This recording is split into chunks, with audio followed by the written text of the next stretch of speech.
Hi friends, అందరూ బాగున్నారా? ఈరోజు నేను క్యాబేజీ పచ్చడి చేస్తున్నానండి. అది ఎలా చేయాలో చూపిస్తాను, చూడండి.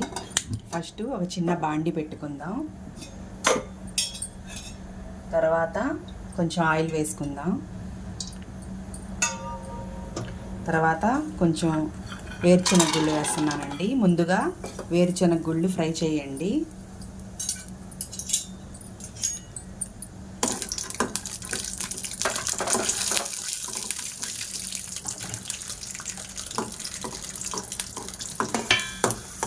వేరుశనగ గుళ్ళు ఫ్రై అయిపోయినాయండి, తీసేద్దాము. తర్వాత ధనియాలు, జీలకర్ర ఫ్రై చేసుకుందాము. ఎక్కువగా ఫ్రై చేయకండి, నల్లగా అయిపోతాయి. కొంచెం కలర్ మారంగానే తీసేయండి. చిన్న ఫ్లేమ్ మీద ఫ్రై చేసుకోండి. 1 టేబుల్ స్పూన్ ధనియాలు, 1 స్పూన్ జీలకర్ర చిన్న ఫ్లేమ్ పెట్టి ఫ్రై చేయండి. జీలకర్ర, ధనియాలు ఊరకనే వేగిపోతాయండి. ఇలా వేసి ఒక 1 మినిట్ పెట్టి తీసేయచ్చు మనం.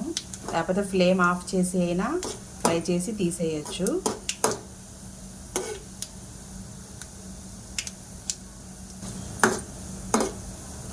ధనియాలు, జీలకర్ర ఫ్రై అయిపోయినాయండి, తీసేద్దాము. అవి ఊరకనే వేగిపోతాయి కదా, తీసేయాలి తొందరగా. తర్వాత పచ్చిమిరపకాయలు వేపుకుందాము. ఇప్పుడు పచ్చిమిరపకాయలు ఫ్రై చేసుకుందామండి. ఇది ఎవరు ఎంత తింటారో, కారం ఎంత తింటారో అన్ని పచ్చిమిరపకాయలు వేసుకోండి. సరిపడా చూసి వేసుకోవాలి. అవి ఫ్రై చేసుకోవాలి. పచ్చిమిరపకాయలు కూడా ఫ్రై అయిపోయినాయండి, అది కూడా తీసేద్దాం. అవి తీసాక మనం క్యాబేజీ వేసుకోవచ్చు. కొంతమంది టమాటాలు కూడా వేస్తారండి. మేమైతే ఈసారి టమాటాలు వేయలేదు.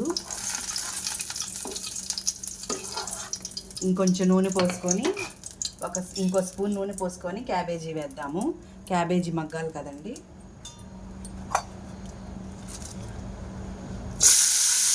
క్యాబేజీ అయితే నేను 1/2 కిలో వరకు తీసుకున్నానండి. 1/2 కిలోకి ఒక 8-10 పచ్చిమిరపకాయలు తీసుకున్నాను. మీరు కారాన్ని బట్టి తీసుకోండి. కొంచెం చింతపండు అయితే ఇలా నానబెట్టుకొని పక్కన పెట్టుకోవాలండి. ఇప్పుడు మనం క్యాబేజీ మగ్గిందో లేదో చూద్దాం. క్యాబేజీ అయితే కొంచెం మగ్గిందండి. ఇప్పుడు మనం దీంట్లో ఉప్పును, పసుపు వేసుకుందాం. పసుపు కొంచెం వేస్తే కొంచెం కలర్గా ఉంటుందని వేస్తారండి. అది మీ ఆప్షన్ మాత్రమే, ఒక్కొక్కళ్ళు వేసుకోరు.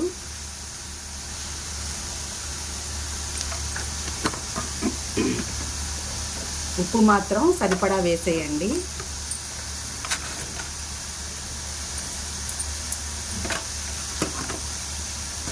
వేసి ఒకసారి కలుపుకుందాము. ఇది బాగా మగ్గాలండి. మగ్గితే మెత్తపడుతుంది కదా, అప్పుడు మనం కొంచెం రుబ్బుకున్నా సరిపోయిద్ది. ఇంకా చిన్న ఫ్లేమ్ మీదే కాసేపు ఇది మగ్గనిద్దాము. క్యాబేజీ అయితే మగ్గిపోయిందండి. మగ్గిపోయి చల్లారి పెట్టాము మేము, చల్లారిపోయింది. ఇప్పుడు గ్రైండ్ చేసుకుందాము. ముందుగా మనం వేరుశనగ గుళ్ళు, ధనియాలు, జీలకర్ర, పచ్చిమిరపప్పు అయితే ఫ్రై చేసాం కదా, అవి వేసుకుందాం ముందు. ఇవి కొంచెం మెత్తగా చేసుకోవాలండి. ముందే మొత్తం కలిపి వేయకండి. రోట్లో దంచుకునే వాళ్ళైతే రోట్లో కూడా దంచుకోండి, బాగుంటుంది. ఇంకా నేనైతే మిక్సీలో గ్రైండ్ చేస్తున్నాను. ఇవి వేసి పచ్చిమిరపకాయలు కూడా వేసేయండి.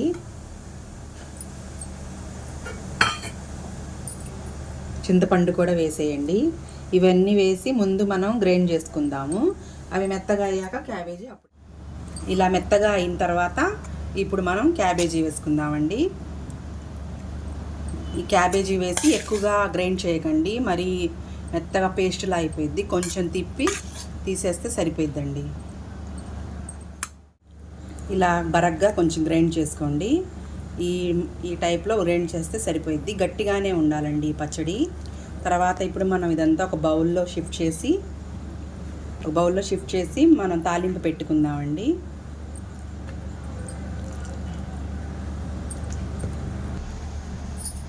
ఇప్పుడు తాలింపుకి అయితే రెడీ చేసుకున్నానండి.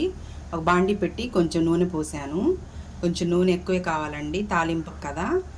3 టేబుల్ స్పూన్స్ వేసాను. కొంచెం పచ్చిమిరపప్పు వేయండి. అవి కొంచెం ఫ్రై అయ్యాక జీలకర్ర, ఆవాలు, ఎండుమిరపకాయలు వేద్దాము. జీలకర్ర, ఆవాలు వేసానండి. ఎండుమిరపకాయలు, కొంచెం కరివేపాకు. గ్యాస్ ఆఫ్ చేసేసి పచ్చడి అయితే వేసేద్దామండి. అంతేనండి క్యాబేజీ పచ్చడి. ఇలా మీరందరూ ట్రై చేయండి. చూసిన వాళ్ళందరూ లైక్ చేయండి, సబ్స్క్రైబ్ చేయండి. మీరు కూడా ట్రై చేసి కామెంట్ అయితే చేయండి. ఇది వేడి వేడి అన్నంలో కొంచెం నెయ్యి వేసుకొని తింటే చాలా బాగుంటుందండి. తప్పకుండా ట్రై చేయండి. ఓకే అండి, బాయ్ బాయ్.